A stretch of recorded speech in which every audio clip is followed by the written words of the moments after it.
देखिए भाइयों, जब भी लीकेज की समस्या होती है तो वो ये नहीं देखती कि आपका घर स्लैब का है या फिर पतरे का है। दोनों ही जगह पर लीकेज की समस्या हो सकती है। अब इन अलग अलग लीकेज के लिए अलग अलग केमिकल को रेकमेंड किया जाता है, जिनका की इस्तेमाल करने का तरीका भी अलग हो सकता है। पर अगर कोई ऐसा केमिकल हो जो कि हर जगह पर आप इस्तेमाल कर सको, फिर चाहे आपका स्लैब हो, पतरा हो, मार्बल हो, मेटल हो, लकड़ी हो, यहाँ तक कि प्लास्टिक के ऊपर भी आप उसका इस्तेमाल कर सको, और साथ में ऐसे केमिकल का इस्तेमाल करने का तरीका एकदम आसान हो, तो ये सभी चीजें अगर आपको कोई केमिकल दे सकता है तो वो है एलिफेंट शील्ड लिक्विड रबर, जो कि लगभग हर किसी सरफेस पे चलता है और इसे इस्तेमाल करने का तरीका एकदम आसान होता है। ये एक DIY प्रोडक्ट है, यानी कि डू इट योरसेल्फ। तो पहले भी हम इस केमिकल का इस्तेमाल कर चुके हैं, पर वो स्लैब के ऊपर। आज के वीडियो में हम इसका इस्तेमाल जो सीमेंट शीट होते हैं उनके ऊपर अक्सर ही लीकेज की समस्या देखी जाती है, क्योंकि उनके ऊपर कभी कभी बड़े बड़े क्रैक्स आ जाते हैं जिनकी वजह से लीकेज की समस्या होती है। तो वहां पर हम इसका इस्तेमाल करेंगे, पर उससे पहले हम एक छोटा सा एक्सपेरिमेंट करके देखेंगे, जहां पर हम ये जानेंगे कि वाकई में elephant shield liquid rubber leakage की समस्या का समाधान कर सकता है या नहीं। अब यहाँ पर हम इस मिट्टी के बर्तन को लेते हैं और इसके बॉटम में हम एक छोटा सा होल कर देते हैं। इस होल की वजह से, जैसे कि आप देख सकते हो, पानी इस मिट्टी के बर्तन के अंदर नहीं रुकेगा। तो सबसे पहले इस मिट्टी के बर्तन के बॉटम में हम एलिफेंट शील्ड लिक्विड रबर का पहला कोट अप्लाई करते हैं। उसके बाद इस तरह का ये जो सफेद कपड़ा है, जिसे कि नॉन वोवन फैब्रिक कहा जाता है, इसका इस्तेमाल करेंगे। इसे अच्छे तरीके से उस होल के ऊपर चिपका देंगे।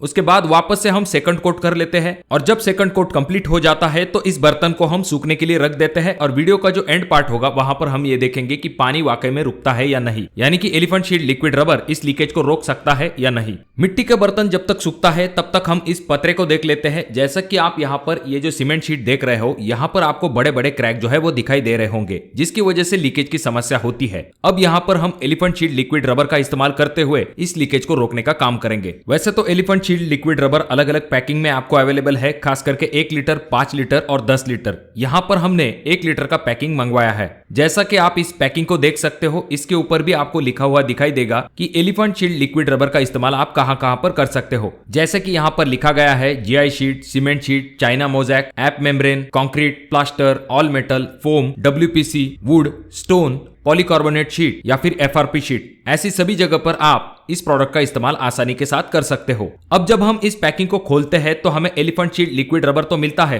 पर साथ में लीकेज से निपटने के लिए कुछ बहुत ही इंपॉर्टेंट चीजें होती है जो कि आपको इस पैकिंग के साथ मिलती है। जैसे कि सबसे पहली चीज, जब भी इस केमिकल को अप्लाई करना पड़ता है तो आपको एक छोटे से ब्रश की जरूरत पड़ती है। तो ये ब्रश आपको पैकिंग के साथ ही मिल जाता है। उसके बाद में पिछले वीडियो में बहुत सारे लोगों ने यह कहा था कि ये जो सफेद कलर का कपड़ा है, यानी कि जिसे नॉन वोवन फैब्रिक कहा जाता है, क्या ये हमें अलग से लेना पड़ता है? तो अब आपको चिंता करने की जरूरत नहीं है, यह आपको पैकिंग के साथ ही मिल जाता है। साथ में यहाँ पर आपको एक यूजर मैनुअल मिल जाता है। तो चलिए अब बढ़ते हैं सीमेंट शीट के तरफ। जैसा कि आप यहाँ पर देख सकते हो, ये जो सीमेंट शीट है, इसके ऊपर आपको एक बड़ा सा क्रैक दिखाई दे रहा होगा, जो कि एक लीकेज का कारण बन गया है। अब यहाँ पर हम वायर ब्रश की मदद से इसे पहले तो साफ कर लेंगे। क्लीनिंग करना बहुत ही जरूरी है, जिससे कि केमिकल अच्छे तरीके से पकड़ बना सके। जब हम क्लीनिंग कंप्लीट कर लेते हैं तो उसके बाद आप यहाँ पर देख सकते हो थोड़ी सी धूल जो है वो जमा हो चुकी है। तो इस धूल को भी आपको अच्छे तरीके से साफ कर लेना है। अब जब क्लीनिंग कंप्लीट हो चुकी है तो हम एलिफेंट शील्ड लिक्विड रबर को लेते हैं, उसके पैकिंग को खोलते हैं। उसके बाद में जो ब्रश हमें मिला है उसकी मदद से इसे थोड़ा सा घोल लेते हैं और डायरेक्टली जो क्रैक है उसके ऊपर अप्लाई करना शुरू कर देते हैं। अब ये जो क्रैक है, इसके दोनों साइड में हम 2 से लेकर 3 इंच तक इस केमिकल को अप्लाई करते हैं, जिससे कि जब हम इस नॉन वोवन फैब्रिक को लगाएंगे तो उसे पकड़ बनाने में मदद मिल सके। इस तरह से हमारा पहला कोट कंप्लीट हो चुका है। उसके बाद बारी आती है इस नॉन वोवन फैब्रिक को लगाने की। जहां पर भी आपका क्रैक है, उस पूरे एरिया के ऊपर आपको इस नॉन वोवन फैब्रिक को लगाना है। जब भी आप इस नॉन वोवन फैब्रिक को लगाते हैं तो आपको 2 चीजों की तरफ ध्यान देना चाहिए।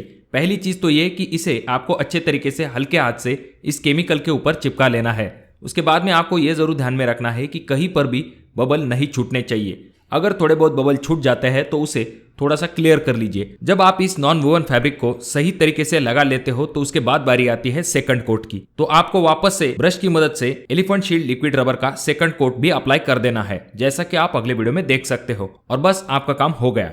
तो देखा दोस्तों आपने कितना आसान है। जैसा कि हम कहते हैं, काटो, घोलो और डायरेक्टली लगा लो। जैसे कि मैंने आपको वीडियो की शुरुआत में ही कहा है कि ये एक DIY प्रोडक्ट है। आप अपने आप से भी लीकेज की समस्या का समाधान निकाल सकते हो। छोटे छोटे अगर क्रैक है तो उनके लिए आपको किसी स्किल्ड लेबर या फिर स्किल मिस्त्री की आवश्यकता नहीं होगी। दोस्तों ये तो हो गई सीमेंट शीट की बात। अब आते हैं हमारे एक्सपेरिमेंट के तरफ। जैसे कि हमने इस मिट्टी के बर्तन के ऊपर होल किया, उसके बाद में इसके ऊपर एलिफेंट शील्ड लिक्विड रबर लगाया। अब जब ये पूरी तरह से सूख चुका है, अब हम इसके अंदर पानी भर के देखते हैं क्या ये लीकेज रहेगा या नहीं। अब जैसे कि आप यहाँ पर देख सकते हो, जब हम इसके अंदर पूरी तरह से पानी भर देते हैं फिर भी हमें इसके बॉटम में किसी भी प्रकार का लीकेज नहीं दिख रहा है, यानी कि वाकई में ये प्रोडक्ट काम करता है। अब ये जो केमिकल है दोस्तों, इसका इस्तेमाल हमने स्लैब के ऊपर भी किया था, जिसका वीडियो आपको आई बटन में मिल जाएगा। स्लैब के ऊपर भी इसके रिजल्ट बहुत ही अच्छे हैं। इसका प्रोसीजर भी पूरी तरीके से उस वीडियो में बताया गया है। साथ में आपका जो रेन वाटर पाइप होता है उसका जो जॉइंट है वहां पर भी कभी कभी लीकेज की समस्या होती है, तो वहां पर भी हमने इसका इस्तेमाल करके देखा, तो वहां पर भी कोई दिक्कत नहीं हुई है। और सिर्फ सीमेंट शीट नहीं, बल्कि यहाँ पर आप ये भी देख सकते हो कि मेटल शीट के ऊपर भी आप इसका इस्तेमाल आराम के साथ कर सकते हो। देखिए दोस्तों, वाटरप्रूफिंग के ऊपर तापमान का बहुत ज्यादा असर होता है, फिर चाहे वो एक्सपांशन हो या फिर कॉन्ट्रैक्शन हो, तो ऐसी चीजों को ये लिक्विड रबर आराम के साथ सह सकता है। इसका कारण ये होता है कि इसकी स्ट्रेच एबिलिटी जो कि 950% होती है और वापस से इसकी जो रिकवरी है वो 95% तक होती है। अब जैसा कि हम इस अगले सैंपल को स्ट्रेच करके देखते हैं, तो यहाँ पर आप क्लियरली देख सकते हैं कि इसके ऊपर कोई भी असर नहीं हो रहा है, यानी कि हम इसे इतना खींच रहे हैं फिर भी ये फट नहीं रहा है। इसका फायदा यह होता है कि एक्सपांड होने के कारण या फिर कॉन्ट्रैक्शन होने के कारण इसमें किसी भी प्रकार के क्रैक्स नहीं आते हैं, जिसकी वजह से लीकेज भी नहीं होता है। अब इसकी अगली विशेषता यह है कि यह हाई इंपैक्ट और पंचर रेजिस्टेंट है। जैसे कि इस सैंपल को हम इस खिले के ऊपर जब दबा के देखते हैं तो आप देख सकते हैं कि यहाँ पर किसी भी प्रकार से पंचर नहीं हो रहा है, तो इसी से इसकी ड्यूरेबिलिटी के बारे में पता चलता है। तो अब किस चीज का इंतजार कर रहे हो? डिस्क्रिप्शन बॉक्स में लिंक दी है, उस लिंक पर क्लिक करने के बाद आप इस प्रोडक्ट को परचेस कर सकते हो। अगर आप चाहो तो अमेजॉन से भी इस प्रोडक्ट को आप मंगवा सकते हो।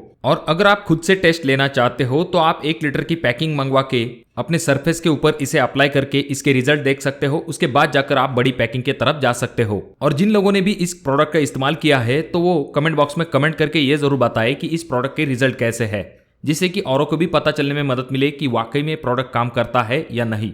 तो अगर आपको ये वीडियो अच्छा लगा हो तो जरूर इसे लाइक कर दीजिए। चैनल पे अगर आप लोग नए आए हो तो चैनल को जरूर सब्सक्राइब कर दीजिए। वीडियो बहुत ज्यादा ही अच्छा लगा हो तो अपने दोस्तों के साथ शेयर कर दीजिए। और ये जो तीनों वीडियो है इनमें से कोई एक वीडियो आपके जरूर काम में आ सकती है।